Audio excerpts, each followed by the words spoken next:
Welcome to The Longer Game, the only show that's dedicated to the future of retail. We bring on real-life people in the retail industry. We talk about their experiences, we share their stories, we apply it to what's currently going on in the market, and we look towards the future of retail. You could say it's Retail Reimagined. My name is Michael Marr. I run a customized, done-for-you service agency called Cartology that helps brands win on Amazon. Now, while my expertise stems in the Amazon field, we bring on a wide array of guests because retail is expansive. You've got e-commerce. Yes, you've got marketplaces like Amazon. You've also got brick and mortar that is evolving. You've got logistics. You've got technology, finance. There are so many aspects to retail, and it's complicated. So we're here to bring you the entire story. Do you think that you have an interesting story and you'd like to tell it on the podcast? Then go to thelongergame.com and fill out a form to be a guest on the show today. You can catch The Longer Game on any social channels: LinkedIn, Facebook, Instagram, Twitter, YouTube, and our website, thelongergame.com. We've got all awesome guests on this show, so that I will promise. Are you ready to hear more about the future of retail? Let's get down to business.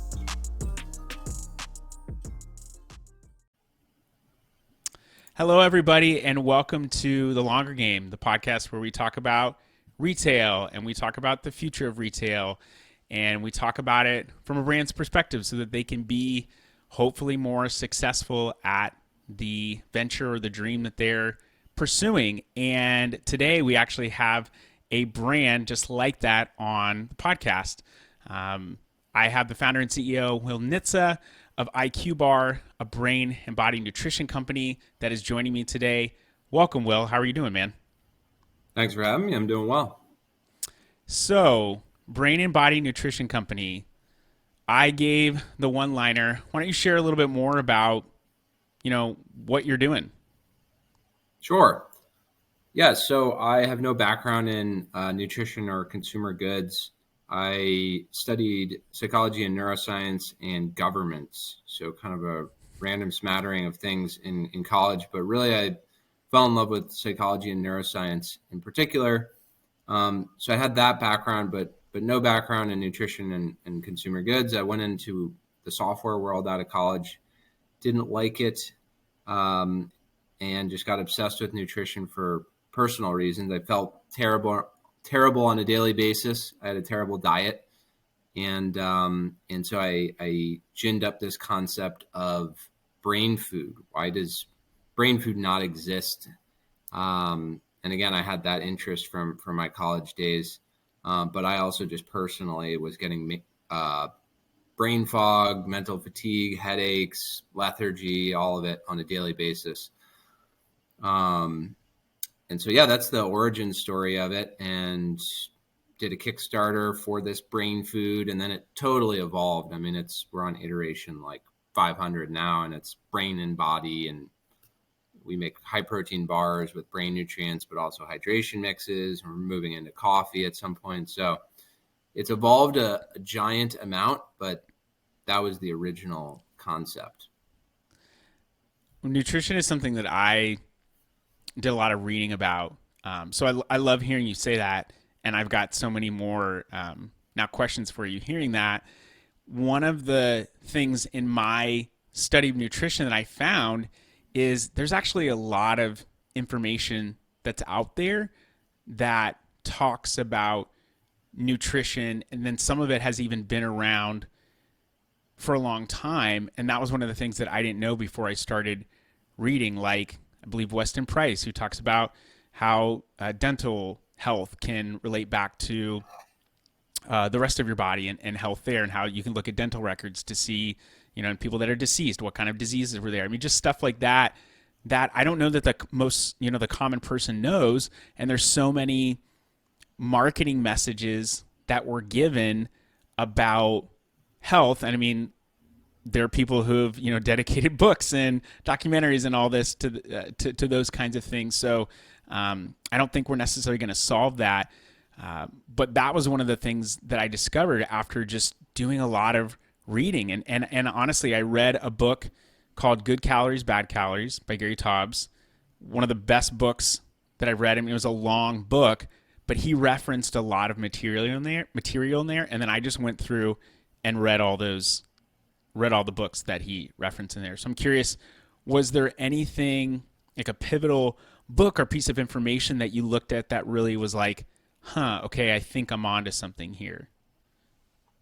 Yeah, I read a book called Why We Get Fat. I think it was what it was called, by Gary Taubes.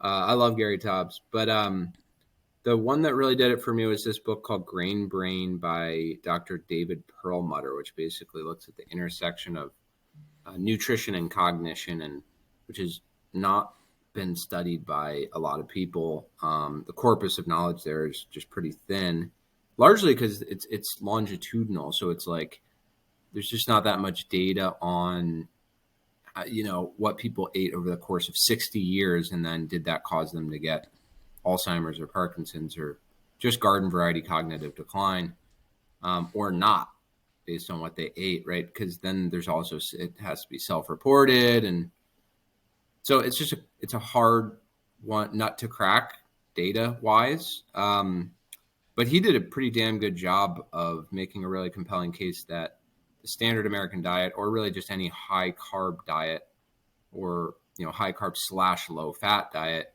is bad for your brain for a variety of reasons. Your insulin spikes on a daily basis, you're inflamed, your blood glucose shoots up and then plummets. Basically, you crash. Like the relatable 3 p.m. crash, is diet related largely. But where it really gets powerful is the long-term lens of, if you eat pizza for 40, 50 years, you've just switched on all these epigenetic switches in your DNA that are going to make you more likely to get some of those diseases I mentioned. So that was like mind blowing to me. I had never really thought of that. I thought, it's genetic if you get Alzheimer's or Parkinson's or what have you, which it is to a degree, but Sure. I just didn't realize the extent to which you can flip on and off genes via diet. And so, yeah, that book was a massive one for me. And then on the entrepreneurial side, this book called Mission in a Bottle by Seth Goldman and Barry Nailbuff, the two guys who started Honest Tea. Okay. That was what got me really into consumer goods as a business, and starting a consumer goods business, especially in food and beverage. And that takes them through the whole journey of, they had no background in consumer goods, and they started a bottled iced tea company that grew to be huge and sold it to Coke. And so those two really were what did it for me. So it gave you hope maybe that someone who had no experience in that area before could do it and be successful. Yeah, pretty much. I mean, it was uncanny. This guy, Seth Goldman, went to Harvard undergrad, studied government, same as me. Okay. Had this job right out of college, didn't like it, same as me. Had no experience, same as me. And like, there were a lot of parallels where I was basically just like, okay, I am this guy. And I saw it sort of as a roadmap. I actually first started thinking about drink businesses, but glad I didn't take that path. It's a much harder path, in my opinion. But why would you say it's much literally harder? trying to be him at first. Okay. Yeah. Why would you say the drink path is much harder? I'm curious on your perspective on that. I have some thoughts of my own, but I'm just curious from you as a more founder. Expensive, worse margin, less e-commerce friendly. I mean, for us now, really at the start, but still to this day, like we have a series of check boxes that we need to check, which is like ship friendly, e-commerce friendly, a year plus shelf life, not cold chain, meaning like shelf stable, like you can ship it in a box in June in Texas. Blah, blah, blah, blah, blah. And a lot of those drinks do not satisfy those. And so now you have to be brick and mortar first, which we're in plenty of brick and mortar too. It's just, you like have to really only do that if you want to be profitable. And then it's just moving heavy stuff. Like your dollars per unit of weight is less favorable. Now, the other side of that coin is you can get these like mega exits like Vitamin Water and Buy and Body Armor, and these are multi-billion-dollar exits. But how many of those are there for the thousands and thousands that don't get there? And then dynamics have shifted. There used to be this model in beverage where you could be unprofitable forever and still get acquired for a huge number. And now, really in 2022, that switch flipped, and everyone expected everyone to be profitable. And it's just really freaking hard to be a profitable beverage business. I mean, it's hard to be a profitable food business too, but it's just tougher. I'd argue it's hard to be a profitable business in general if you don't have a good understanding of what your costs are, if you don't expect sort of the unexpected. I know from a channel perspective with Amazon, there's a ton of things that just pop up that we kind of know will happen, but there's a chance that they will happen, but we're not certain will. And so if you go in thinking it's going to be smooth sailing and we're just going to, it's going to be great and it's up and to the right, you're fooling yourself. So you have to know that there are going to be some of those challenges there. And the thing I was going to say about beverages is just so heavy to ship. So not e-commerce friendly at all. If it's glass, it's something that's potentially breakable. Yep. There's a lot of issues there. Yep. A lot of different concerns there. I'm curious, do you know of any, and in the book, Seth Goldman and his co-founder, did they talk about the exit afterwards and what happened with the company, or their thoughts on that at all? Because I know there's a lot of people who have exited, but I'm curious to know about a founder. And from my perspective, when I found something, like I did it because I loved it and I was excited about it.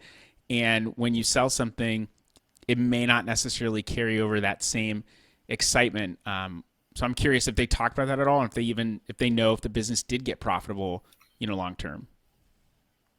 Well, Coke bought it, and I think they reported. I don't know if they reported out by like brand, so it's out there. Potentially, if they did, because it's a publicly traded company. I mean, there's no doubt it changed the brand, and ultimately they discontinued the brand, which is crazy. That happened. I don't know if it was like 4 or 5 months ago, but Coke literally discontinued Honest Tea, which is crazy. I think they bought it for a couple $100 million and then just sunsetted it. But the whole original mission, the concept was it's selling it. Well, actually, this isn't a bad thing. We're not selling to like the bad guys who pump sugar into our kids' mouths or whatever. This is actually good because they have such a big distribution, and now we're just getting healthier, lower sugar iced tea into more hands. It's actually a good thing. The reality is they bought it. I think they raised the sugar level every single year. Oh, really? Yeah, it was no longer because the whole original idea was just slightly sweet iced tea, like much less sugar, and they just kept adding sugar until it was basically just like Snapple, and then they discontinued it. So I think the founders have a pretty negative perception probably of Coca-Cola at this point. So it didn't really pan out. I think that idyllic scenario of it just increasing distribution of a good thing, like many sort of romantic stories, just didn't come to pass. One of the things that I've seen you talk about just in content that you put out, I think it flirts with that romantic notion of maybe things aren't as romantic as we think they are, and owning and running a business, and specifically from your perspective, a CPG business, requires a lot of grit. I think just, being a business owner, entrepreneur in general, it requires a lot of grit because you get a lot of no's, you get a lot of disappointments, you are dealing with other people, hiring of those people, other relationships. There's so many skills that you have to, sales, from your perspective, Are you doing a good demo for people? Are you talking with the right buyers? I mean, there's all these different skill sets that you have to acquire. So it can be very difficult. Where do you feel like for maybe a new entrepreneur or someone who's been in the game for a year or so, where do you feel like the disconnect is with reality and romanticization? And to be more specific, maybe where do you feel like the biggest misnomers are on what people can expect from starting a CPG company? As someone who started one from scratch and not even coming from that field, which I started an e-commerce business 13 years ago. I knew nothing about e-commerce. I mean, I sold used music equipment, and then had someone help me figure it out. 6 years, did that for 6 years, started an agency and never owned an agency before. So like, I get it. Like that's kind of where I've come from, like starting something new and kind of figuring out as you go. But yeah, I mean, Yeah. it seems like there's a disconnect there for sure. I mean, everything's disconnected. So just start with the product, right? So a lot of people think they'll listen to how I built this, or they'll whatever. I don't know. They'll get some conception in their brain about what it's like to start, let's say a cookie company. And they're like, well, I can make cookies in my kitchen. Like, let's just, I have my grandmother's recipe and let's just scale that up or whatever. And I think a lot of people just don't fundamentally understand how hard it is to scale up a product, and then even more so, how hard it is to do that at a good unit economic profile,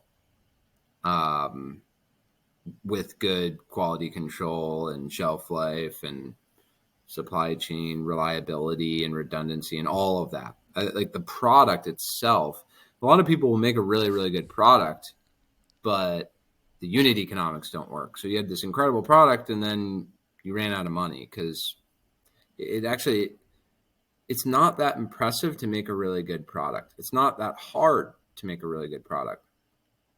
It's really hard to make a really good product at a really good, gross margin and net margin. And there's just so much under the hood there. So I think that's a big one is all these like intricacies of the product itself. I think people don't realize how much you have to sacrifice personally. I mean, there was a world. So I had a couple classmates who started a tech company while I was starting a consumer goods company, and the juxtaposition was just wild. I think they raised $3 million at a $10 million valuation right out the gate, just with a PowerPoint deck. Oh, wow. And for me, I did a Kickstarter, had sales. It was really successful, and we sold $90,000 of product. And, I went out and I got like the best valuation I possibly could, which was really good, which was $4 million. But, 2.5 times smaller than the 10 million. And I already had like a bunch of sales. I had a product and market, like yada, yada. And, so I would raise as little as possible. And so basically I made no money for a couple of years, and then I made 30 grand, and then I made 60 grand. I was making like basically subsistence level money or less for a while. And now I purposely chose that path to dilute myself less or a minimal amount. So could I have raised more and paid myself 100 grand right out the gate? And yeah, probably.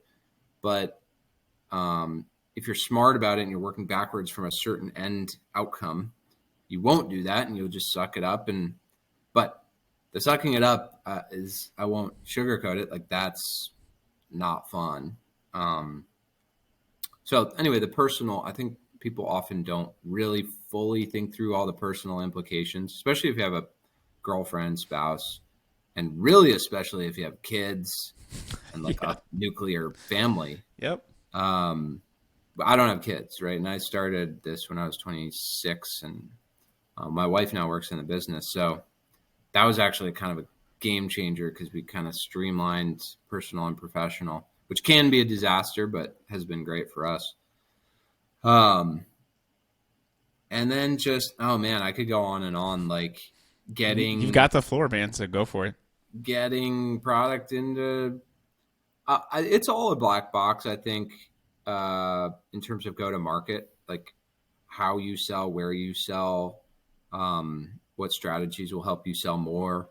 Like all of that is, I think people, I don't know really what they think of it. I know I was like, I know nothing about this and I'm going to start from zero. Like, I don't know how to sell something online. How does one sell something online? You list it and then where do the buyers come? Like, where are they coming from? Right. Um, and then, there's Facebook ads and Google ads and Amazon, and you just sort of like steadily like learn stuff. And then, okay, if I can get people to subscribe instead of one time buy, then they're going to come back. And I have this like subscriber base that I can tick up and up and up and up. But I have no idea what I think.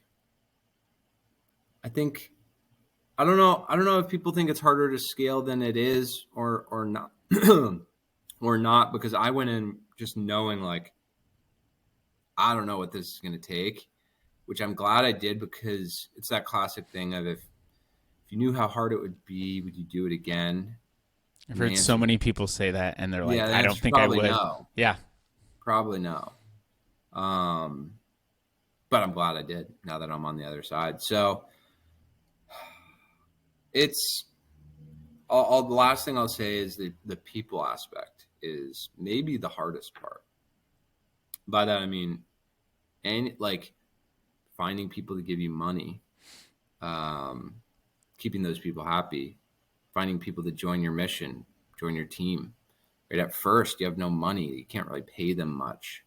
Why are they joining your team? Do they believe in you? And then, like, as you scale and get bigger, are those the right people on the ship for a $5 million business? They were for a $1 million business. Are they for a $5 million business? Usually, no. And then you get to 10 and then 20. And it's like every year you have to reinvent yourself. And not that many people can reinvent themselves on an annual basis, or just don't want to. But that's actually what's required, because you got to unlock a whole nother tranche of growth, which takes a whole nother set of capabilities that you then have to like rapidly develop and execute. So the people are just, it's like so important, and you have to make really, really hard, quick choices in that regard. Two pieces that I got from that really resonated with me. One is the people that get you to 1 million aren't necessarily people that are going to be with you and get you to 5 million to get you to that next level. I know I've experienced that. People serve their purpose up to a point, but then when it's like, hey, we have to make some changes, we have to adjust, we have to streamline, we have to change our process on something, because in order to take on this additional channel, or from my perspective, in order to take on additional clients, we have to make changes. And I'd argue that a lot of those people don't want to make changes. They're just happy with that thing the way that it is. And so finding those key people that you can rely on, that I think ultimately believe in the mission, because if they believe in the mission, they're probably more likely to change and adjust with you. I'm not saying it's going to be easy, but if they Mm-hmm. believe in the overall mission, they're more willing to evolve with you. So that's one key thing. And the second thing is, I hear a lot of people who get started in a business because they like doing something, and then they have to run the business. And that's a totally different ballgame. I mean, the things that I'm doing now versus when I started my agency are way different. I've had to take on new skill sets. I've had to evolve. I've had to make a lot of adjustments. I mean, that's kind of what I foresee as what you're saying when it comes to reinventing yourself. But I mean, that's been a big challenge. And the things I, was doing even 2-3 years ago, not the same things that I'm doing now. So just that, I think most people can learn business if they want to. I don't think it's like this skill set that only a few people are ever going to be able to figure out. But it does require some malleability, to your point. Yeah. I mean, first of all, you have to decide, do I care about having fun? Because it's actually not fun at all. In many ways, it's fulfilling, but it's not like there are aspects that are fun, right? It's fun to get a big PO. It's fun to have a breakthrough. It's fun to, you have these little glimpses of what I guess I would call what approximates the classical definition of fun, but that's few and far between. Most of it is a slog. Like most of it is a grind, and so just think about like that idea you have. I use this like random anecdote of, let's say you really like yoga, and so you're like, okay, I'm going to start a yoga pants Yep. company. Well, turns out you're never ever going to do yoga, and frankly, you're not going to, you know, the yoga pants aspect is going to be like numbers on an Excel spreadsheet 99% of the time, whereas it might as well be any other widget. And so, really, what you need to love is the spreadsheet, not the yoga pant. And just the like all of the intricacies of what it takes to make a business tick. The end product is the yoga pant that goes in a box that goes to the person's house. But it's almost irrelevant that you like yoga pants at that point, or yoga in general. So just honestly, I think it comes down to like, do you like solving problems? And I think some other variables too, like because what you're working backwards from is what drives people to do this crazy thing, because it is in many ways crazy, and most people don't get the outcome they want, Yeah. right? So on a risk adjusted basis, it's not all that rational. Um, so you need something else. You either have to have some combination of like love problem solving, and in a business context, you're like angry or envious, or you want something someone else has, and that like lights a fire in you. Maybe someone told you you couldn't do it, and like maybe that motivates you. You need like the interest of business plus some like fundamental things stoking your fire, which I think can be a variety of things. Like I said, it could be jealousy, anger, love, whatever, but you need something. Um and none of that is like, I like yoga pants, you know. So for anyone um listening, if you're thinking about starting a yoga pant company, you might want to potentially reconsider. and it's like, this is like why a good anecdote is the guys who started Wayfair. They just like selling stuff online. It didn't particularly matter what it was. And then I think they started like grandfatherclock.com, and then like frisbee.com. They started all these like websites where they were just thething.com, and then they aggregated them all. And then it was like Wayfair and became a big company and went public and blah, blah, blah.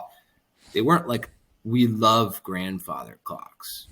They love selling stuff online and everything that entailed, and gamifying it. And that's why they won.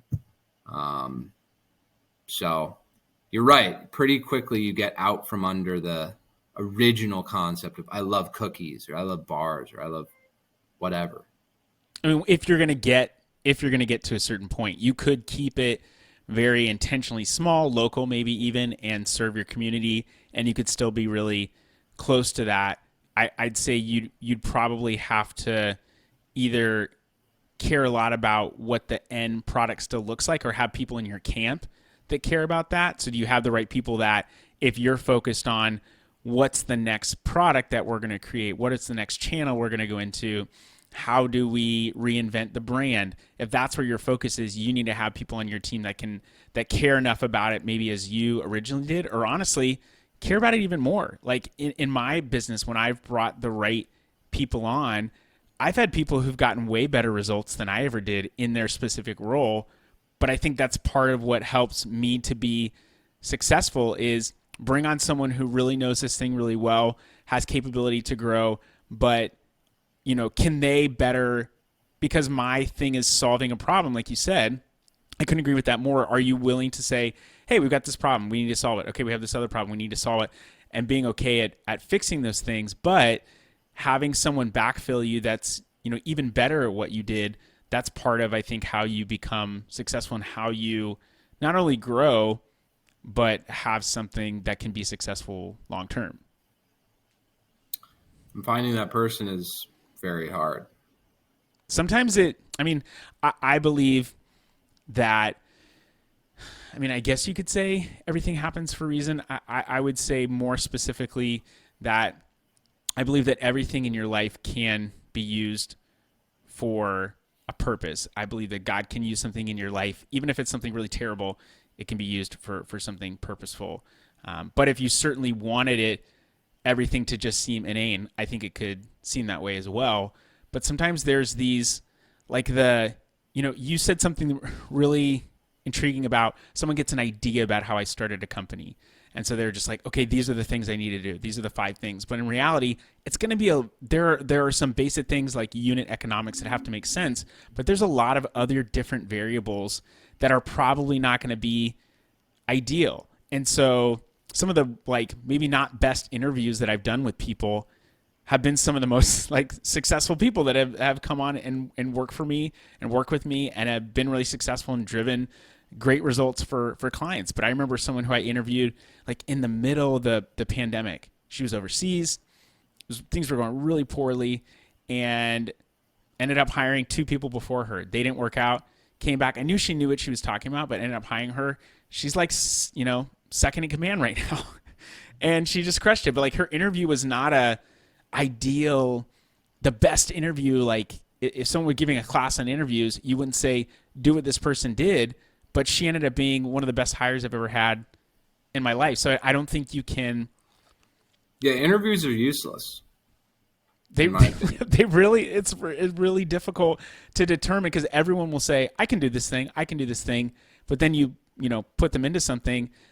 And I've had several people who said, I can do this specific skill set. And I said, okay, I need you to do this thing.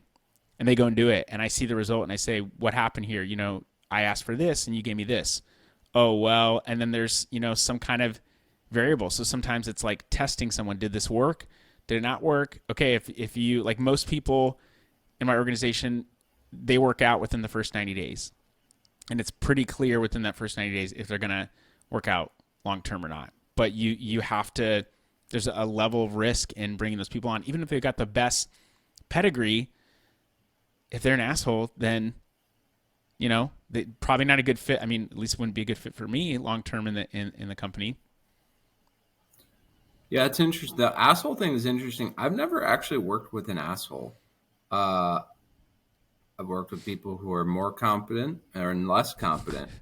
All the issues I've had have always been can this person get there being this mythical place where they're super self-sufficient and always thinking strategically and blah, blah, blah.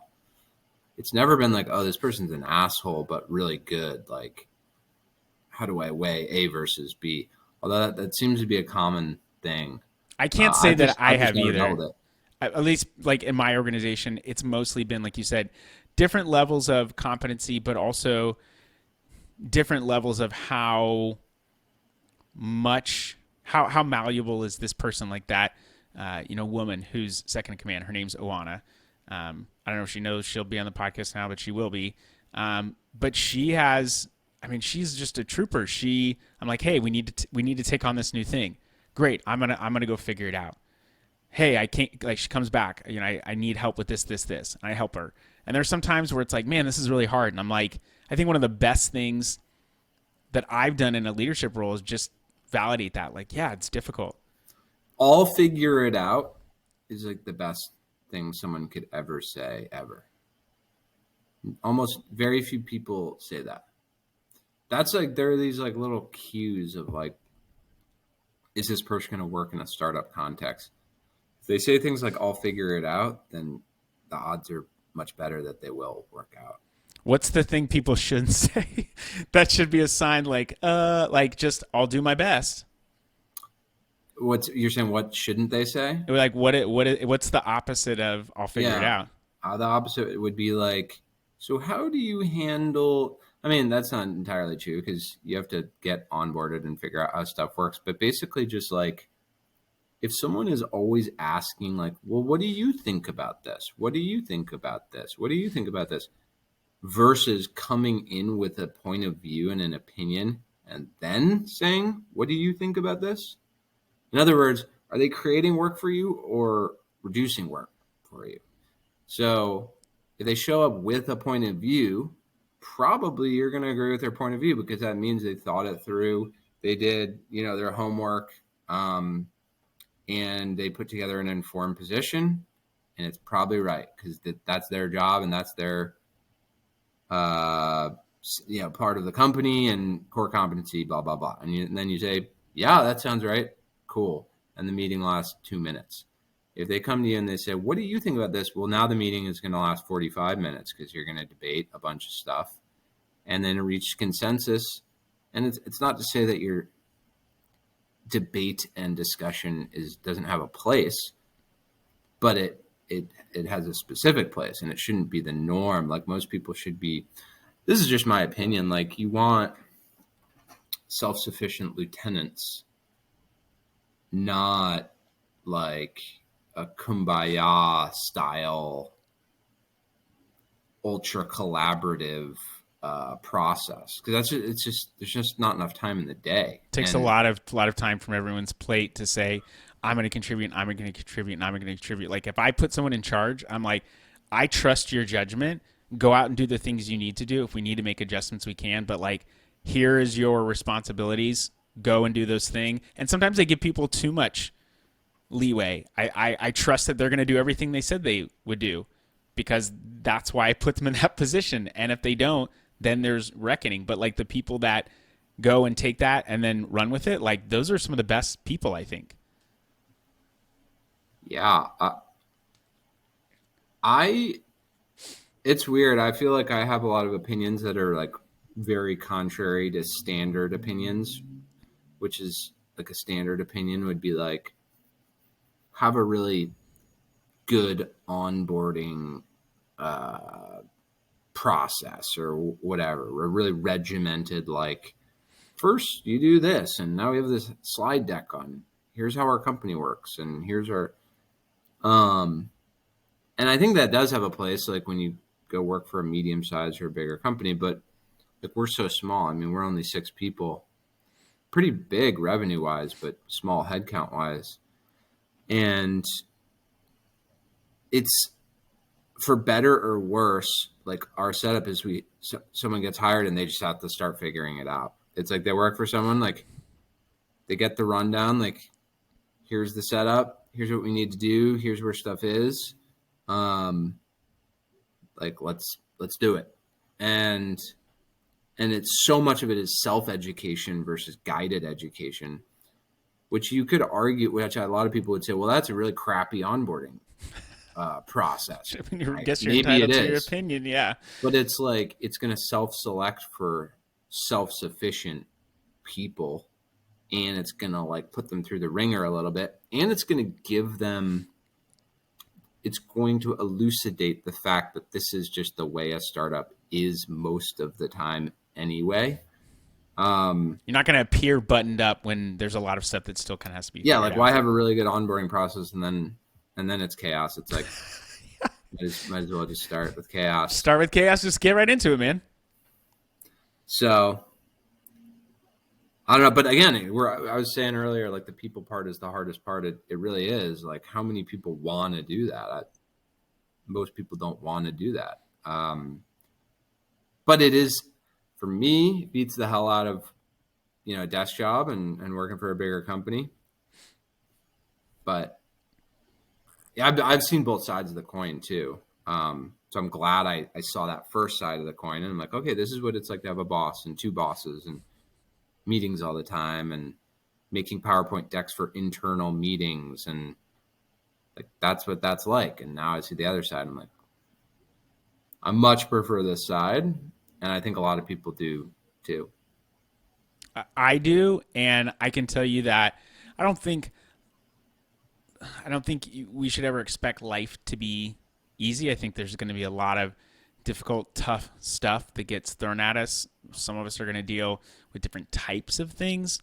But if your expectation is that anything is just going to be easy. You're probably going to be really disappointed. Some people may have certain things easier than others, but I think you're eventually going to run into some stumbling blocks. And if you're not able to, if you're not able to work through those things, life will be very difficult for you, which is why I think I have a 10-year-old daughter. One of the best things that I can do is, hey, how do you spell this word? And I just say, how do you think you spell it? Like, figure it out right here. If I give you all the answers. That's a great way of doing it. Like, just say, what would you, that's a good, yeah. Like if someone's like, what do you think about this? You just say, well, what do you think about this? I turn it right back on them. Like, what do you think we should do? Because a lot of times people are afraid to give an answer because they're afraid of being wrong. I want to get things right, but I don't care if I'm wrong or if I don't have the answer. I'm like, what is the answer to this question? And if I don't know it, I'm going to go find someone that knows the answer to this question. But there's this insatiable curiosity for figuring things out. And I'm going to, and I tell people on my team all the time, I'm like, I don't think I'm especially like just smarter than you, but I'm resourceful. Like if I don't know the answer, I go look something up in a database. And if it's not in the database, then I go look it up on Google. And if I find something, I go down a path until I figure out the answer. Or I call someone, hey, do you know how to do this specific thing? I'm just looking at all the different resources that I have available to me. It's not that I've got a better memory or I've got experience on stuff, but a lot of times it's just, am I going out and looking for the answers and trying to figure it out? Because people are afraid to be wrong. But the other thing is, most of the time when I ask people that question and they are willing to answer back, they often know what the answer is. And that validates like, oh, okay, I did know, like, what do you think we should do here? Well, I think we should do this. Yeah, that's 90% right. Make this one tweak, but then go with that. Now they've got more confidence too to handle that thing. And they're more like, oh, okay, I can do this thing. But if you don't push back, they'll never become self-sufficient, right? If you're always like really weighing in heavily at the outset, they say, hey, what do you think? And then you tell them what you think, and then they go do what you think. You'll never get there. Like that's a never-ending journey. Yeah, and there are many times when I put people into a role that requires them to make a decision and they're going to own it. And I'm like, what do you want to do? Well, I want to do this. And internally, I'm like, well, I might do that a little bit differently, but it doesn't have to be my specific way to do it. I'm like, okay, well, let's see how that goes. You own the results no matter what. And really, I own the results no matter what, since I own the company. So I'm willing to take responsibility for that. If something goes wrong, I'm willing to get on a call with a client and say, hey, we messed this up. I take responsibility. We're fixing it. We're going to do this thing differently next time. And we're making this adjustment, and let's move forward. And hopefully, I've never had anyone say, I hate you. I don't want to work with you anymore if we take responsibility for something. Now, if we, really screw the pooch on something, that would be a different story. But if it's like, hey, that's a key thing. That's a key insight, actually, which you're right. People don't. What makes brands really angry is like gaslighting. So it's like something clearly is up, or something got really inefficient, or something bad happened. And then an agency or third party of any kind just sort of like sweeps it under the rug or pretends like it was normal or whatever. And the thought being obviously like they don't want to look bad, but the reality is that makes them look terrible because it just massively erodes trust versus just saying like what you just said, this thing went wrong. It was our bad. Here's what we're doing about it. And the irony being like, I trust you more. You owned up to it. Like, I want to work more with you. But for whatever reason, like most agencies take that first path. And it's a shame. I think it's a pride thing. I'm not saying I am without pride, because it's something I struggle with. Like, that's my go-to. Like, I know it. I have the right answer, blah, blah, blah, blah, blah. So I've had to work through a ton of that in personal relationships. As a leader, I had to say, okay, is this my pride getting in the way, or is this the reality of the situation? And that's why I have advisors around me, or I hire people to coach me or help me and say, like, am I doing something wrong? I lean into my wife a lot. Like, hey, was I too tough on this person? yeah, I think you were too tough. And I'm like, okay, I go back to that person. Hey, you know what? I was kind of rough on you. I'm sorry. That was not where I was going with that. I'm frustrated, but you don't deserve to be treated like that. And I can make that adjustment. And like the more okay I've gotten with just apologizing for stuff, I do think that there's a certain level of trust. Like I said, if you just are constantly messing up the same thing, that's a different problem. But if you can admit those faults, I do think it brings a level of vulnerability and invites people to trust that you actually know what you're doing. And just also, hey, this person's not trying to be right all the time, or they're not a know-it-all, but they're, with it enough to say, hey, like, yeah, I made a mistake there, and I'm going to fix it, and, let's move on. And that's been a great lesson for people on my team. I'm like, hey, that thing I just apologized for, did I do that? No. Okay, but what did the client say when we said that? They were thankful, and we moved on. Okay, like it's okay. I think people are just afraid to look bad, and I think we've all got a certain level of pride. But like if we can get past that, I think there's something a lot better on the other side. But it takes risking looking stupid, and not many people want to look stupid, which I get. But once you've either looked stupid enough or just gotten past it, I think you can have better relationships, I guess I would say. Yeah, it just comes down to trust. It's like I'll take someone I trust who's 10% less competent. You know, I like I like that evaluation. You just said that so matter of factly too. I was like, okay, yeah, I would take that. I would take someone that I trust over someone that's more competent, only because I also believe that in that trust is like they believe in me to do this thing, so I'm also going to try and figure it out. right there with you. I think ending it on. I think I could go for a lot longer, but ending it on that trust note is good. If you, I've heard so many people who say I had a bad experience with this agency, I had a bad experience with this person, with this service, and there's a ton of that out there, and so it's bad for the brand. It's bad for the person that hired the person, because now they are just inherently lacking trust on someone that they hire, even if that person can help them. And then the person that can help them, has to work that much harder to gain and earn the trust, and it probably is worth it in the end. But there's now this barrier that was created by someone who broke that. So having that